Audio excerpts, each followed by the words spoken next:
toss it into a tree? Hey guys, oh my gosh, look, we're in the kitchen again. Are we baking again? Nope, today we're doing something new and exciting.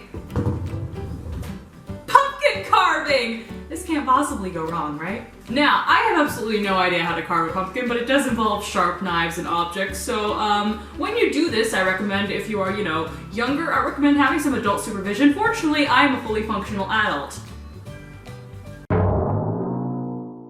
Step number 1 is find a pumpkin. Fortunately, this one just rolled out of the abyss, so we've got that covered. Step number 2 is don't ruin your mom's kitchen, which she's kind of letting you carve a pumpkin in, so lay something down to catch all of the mess.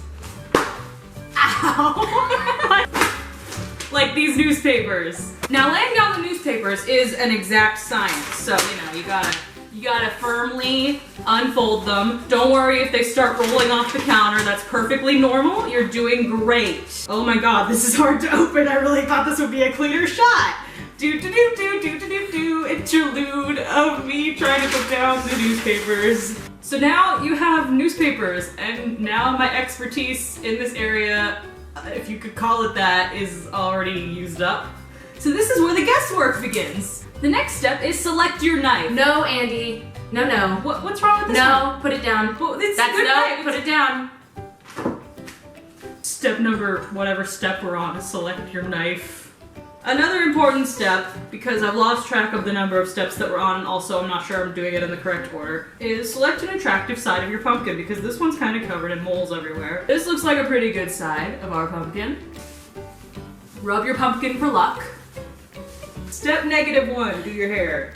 Now that you've put your hair up and it's safe from the pumpkin, which I'm sure is not true, you can get started on the pumpkin carving. First step is we pick a design for our pumpkin and outline it on the pumpkin, because right now, with all the innards inside of it, it's firm and you can draw on it.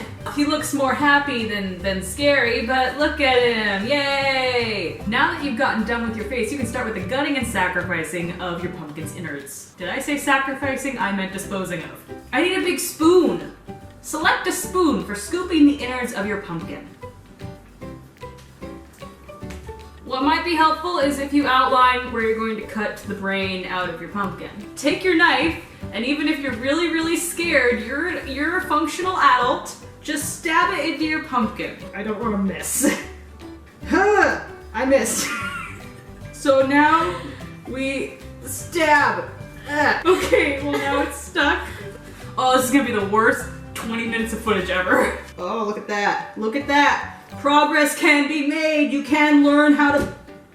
I got the knife stuck. I've stabbed it all the way around, but the top's not coming off, so I'm thinking I did a bad job. You can learn how to do things, people. This is what I'm telling you. You can be fully functional adults, and you don't have to cry. Just carve a pumpkin, and you look like an adult. And if you have kids, they'll be so impressed by your skills, yeah!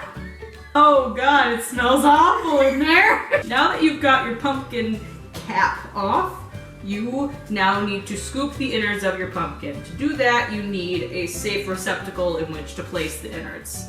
So take your spoon and just, stick it in there. Don't use that phrasing.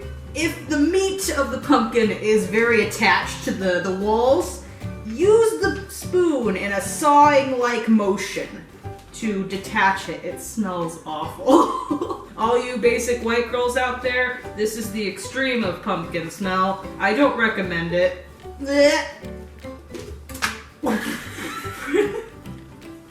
That's why we put down newspapers.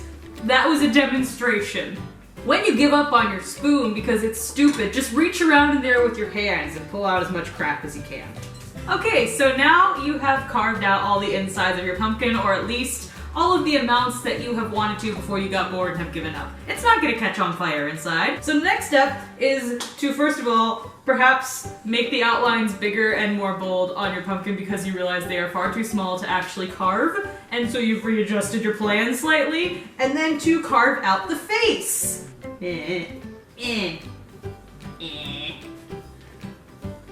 It won't go there. Oh, this is not gonna go well. I'm just gonna say that right now, everyone. Have your expectations very low. It looks like he's wearing eyeliner, which I can approve of. Burst the nose! Carefully, there we go. Got that out. Look at this. This is progress, guys. This is like 2 hours of progress. You have no idea. Alright, guys, this is the tricky part, is turning the tooth, as I like to call it. Oh god, I stabbed him. Don't gesture with knives. So what you want to do is you want it's like so slight. You just want one knife width, not even the full knife width, and then pull it out. You'll pop it out later. Hopefully the tooth won't come out.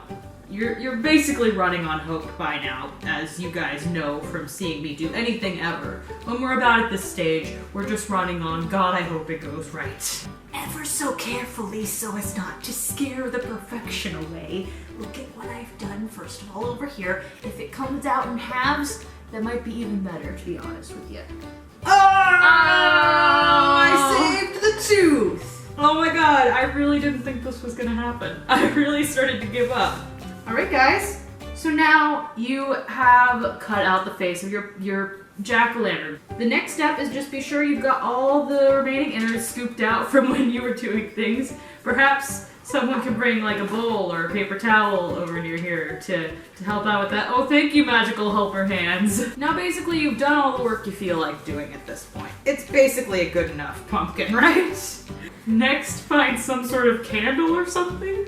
Next, you've carefully placed a small candle inside of your jack-o'-lantern. And if you're an adult, use fire! Like that.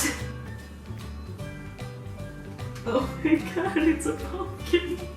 And then, place the top on your flaming receptacle pumpkin. It looks great! Or, if you're lazy, I have one other suggestion. Just use a pre-made jack-o'-lantern who I would demonstrate to you, but his cord isn't fucking long enough. This is Ted. This is who would normally be the jack-o'-lantern. Ted, meet your new baby brother, Fred! He'll die in a few weeks. I'm sorry about that. Let's just go over here and pretend that never happened. So guys, if you have any expert jack-o'-lantern making tips, because I clearly don't know what the heck I'm doing, leave me a comment about those down below. Also leave a comment about any jack-o'-lantern design ideas that you have, because how does anyone do anything more complicated than this? Oh my god, this took me forever. So leave me a comment about anything about jack-o'-lanterns. Just give me facts about pumpkins. Thank you so much for joining me on this trip into Andeeland. If you like this video, you can click right over here to be sent to my last one, or you can click right down below me to subscribe to my channel. Don't forget to thumbs up this video and share it with your friends if you think they'd like it too, and I will see you next time. Bye guys!